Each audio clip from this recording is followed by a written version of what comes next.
término megalo significa grande, como la personalidad que quieren aparentar algunos, es eso, ¿no? Personalidad grande, desbordante, como Alan García. Pero Alan García estaba falladito. Entonces, es así. Megalo significa grande. ¿Y blasto qué significa? Joven. Por lo tanto, en la anemia megaloblástica voy a encontrar células grandes y con núcleo inmaduro. ¿Dónde? En la médula ósea. Estas células grandes y de núcleo inmaduro se forman porque en nuestro organismo no hay suficiente cantidad de dos vitaminas del grupo B, que son el ácido fólico, que es la vitamina B9, o la vitamina B12, que se llama cobalamina. ¿Y por qué son importantes estas vitaminas? Porque intervienen en la síntesis del ADN, por lo tanto en la síntesis celular. La síntesis de las células con carencia de estas vitaminas se va a llevar a cabo, pero se va a llevar de mala calidad. Entonces la célula que se forma no es una célula normal. El macrófago que está en la médula ósea la reconoce como patológica y ¿qué hace? La destruye.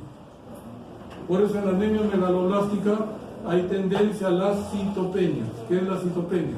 La disminución de una línea celular, que puede ser única, anemia, puede ser doble, anemia y trombocitopenia, o puede ser triple, anemia, trombocitopenia y neutropenia, y tengo pancitopenia.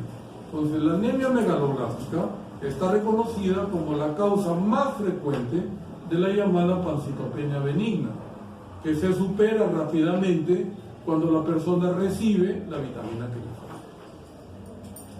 Entonces, la anemia megaloblástica se considera como una anemia, entre comillas, hemolítica.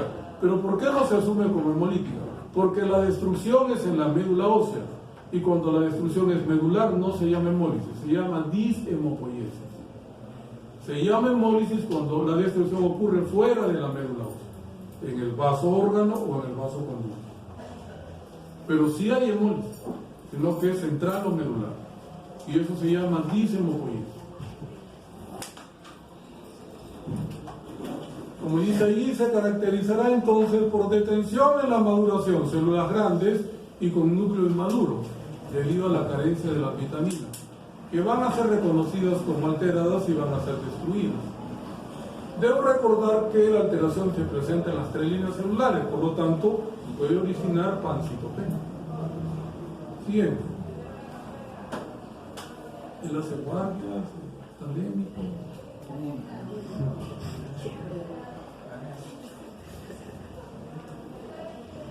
Bueno, no parece, está flaco nomás por los menos pálidos de esto.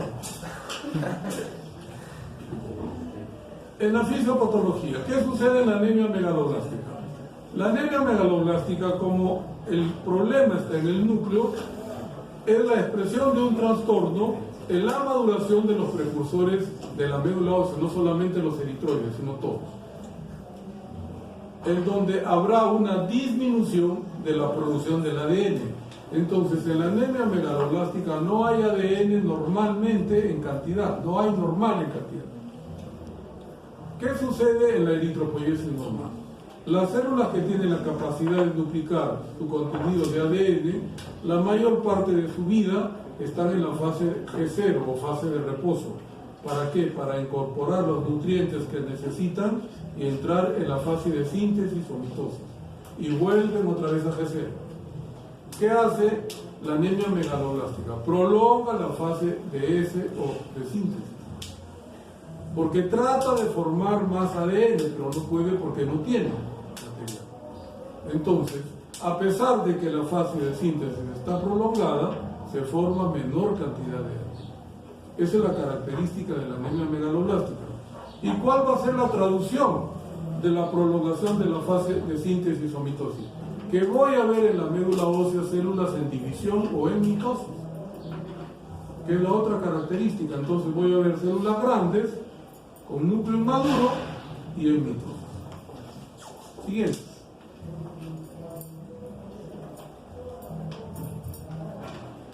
Entonces, la consecuencia será, repitiendo, células grandes con cromatina reticulada y en mitosis. Debo recordar que el defecto está en el ADN, no en el ARN. el citoplasma está normal. Por lo tanto, la síntesis de hemoglobinas es normal. Y por eso las anemias megaloblásticas son macrocíticas hipercrómicas, a diferencia de la anemia ferropénica, que es microcítica e hipocrómica. O sea, la cantidad de hemoglobina normal que se forma se reparte en menos cantidad de rojos, y por eso aparece la hipercromía. ¿Cuándo sospecho de una anemia megaloblástica? Cuando la persona tiene un volumen corpuscular medio mayor de 100 y tiene hipercromía. Siguiente. En relación a las causas son las mismas que hemos mencionado. Ingesta inadecuada, no como lo que necesito. Cuadros de mala absorción, por ejemplo la diarrea. Incrementa los requerimientos, crecimiento. O una enfermedad hipermetabólica, como es el hipertiroidismo, necesito más folato. O el cáncer, necesito más folato, porque el cáncer forma gran cantidad de células y va a requerir más nutrientes, que los va a consumir rápidamente. Y por eso es que la persona en el cáncer se consume, porque está hipermetabólica o está en hipermetabolismo. Y por último está el uso de fármacos antineoplásicos que impiden la utilización de la enzima que convierte el folato que está en los alimentos como inactivo en activo, que se llama tetrohidrofolato reductasa. Esta enzima permite al ácido fólico convertirlo en activo para que se pueda absorber. El ejemplo es el metrotexato. El metrotexato se utiliza ya no solamente en cancerología, se utiliza también en enfermedades benignas. Por ejemplo, los dermatólogos lo usan, los reumatólogos lo usan, los nefrólogos lo usan. Casi todas las especialidades médicas están usando el metrotexato.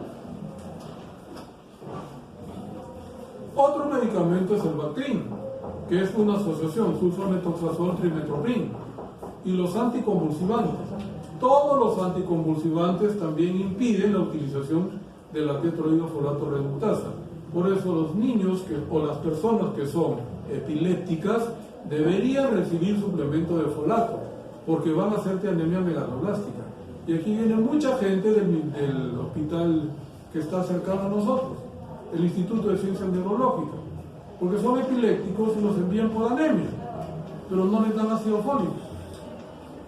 Les dan anticonvulsivantes, pero sin ácido fólico. Siguiente. Entonces, resumiendo la fisiopatología, podríamos decir que la carencia de ácido fólico y vitamina B12 altera la síntesis del ADN, porque va a alterar los tripletes de aminoácidos. Va a haber menor conversión de uridina y timidina, y los tripletes de aminoácidos se van a alterar. Y recordarles que los antineoplásicos y los anticonvulsivantes van a inhibir a la tetrohidrofolato reductasa. No le permiten que entre en el metabolismo del ácido fólico, porque la utilizan ellos para el medicamento. Siguiente. ¿Qué síntomas específicos voy a encontrar en un paciente que tiene anemia megaloblástica? La piel seca, porque el ácido fólico interviene en los tejidos de alto recambio, igual que el hierro. En el hierro también la piel está seca. La mucosa de un color ligeramente amarillo por el cuadro hemolítico intramedular. La boca se caracteriza porque la lengua está roja y despapilada, y eso se llama glositis de Hunter. Niño, anda, lávate la cara, porque te vas a caer. La lengua está roja y despapilada y le duele.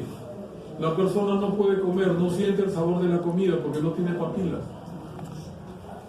Y en el estómago una dispepsia porque los pliegues gástricos están planos. Ahora, cuando todo esto se le agrega un componente neurológico, la deficiencia de B12. ¿Por qué? Porque la vitamina B12 participa en la mielinización de los nervios. Por lo tanto, en la conducción del impulso nervioso. Si a ustedes viene un megaloblástico que les dice que tiene parestesia, ese megaloblástico es por B12. La parestesia es el síntoma. ¿Y cuál es el signo? Lo más fácil es encontrar la hiperreflexia.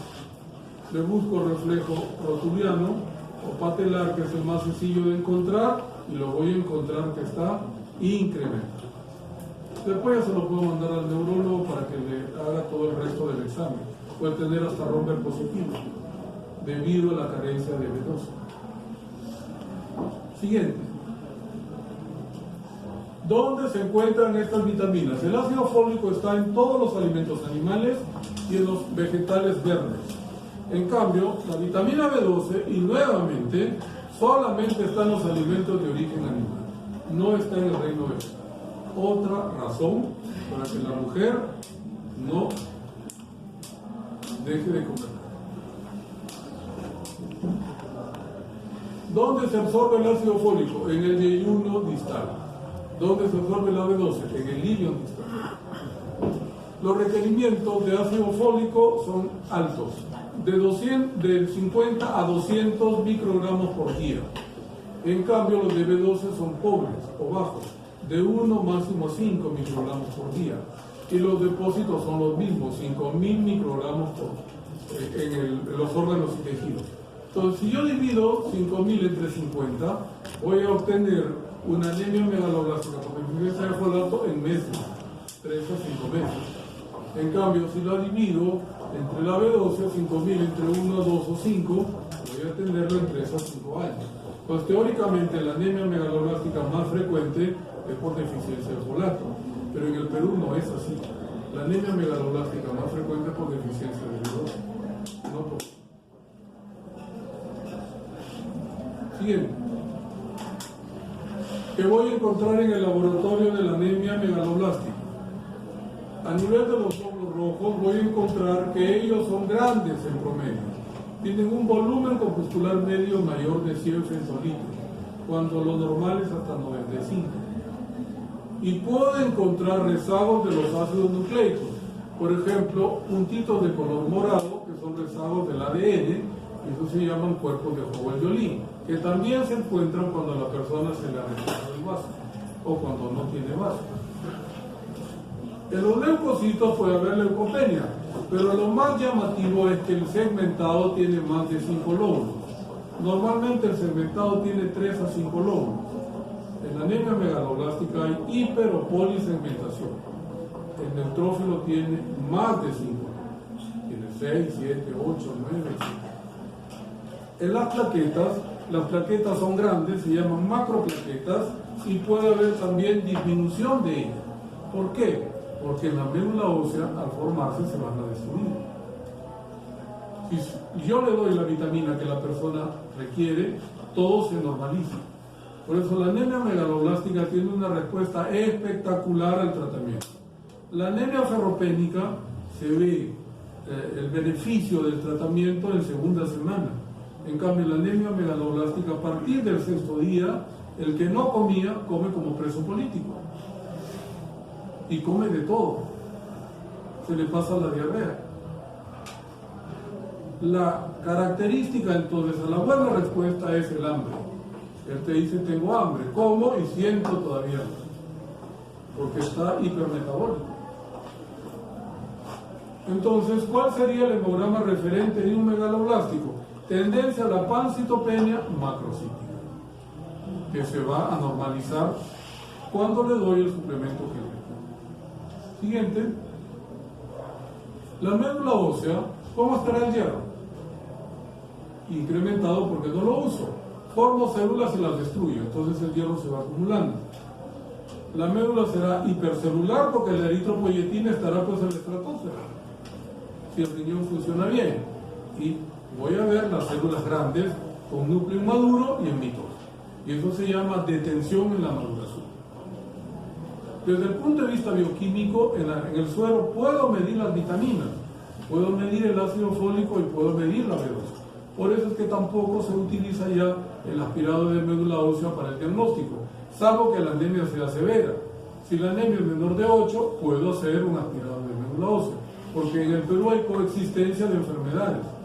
Acá hemos visto leucemias con anemia megaloblástica, mielomas con anemia ferropénica. Entonces, si la anemia severa, es mejor aspirar, para estar seguro que no hay un caso. Siguiente.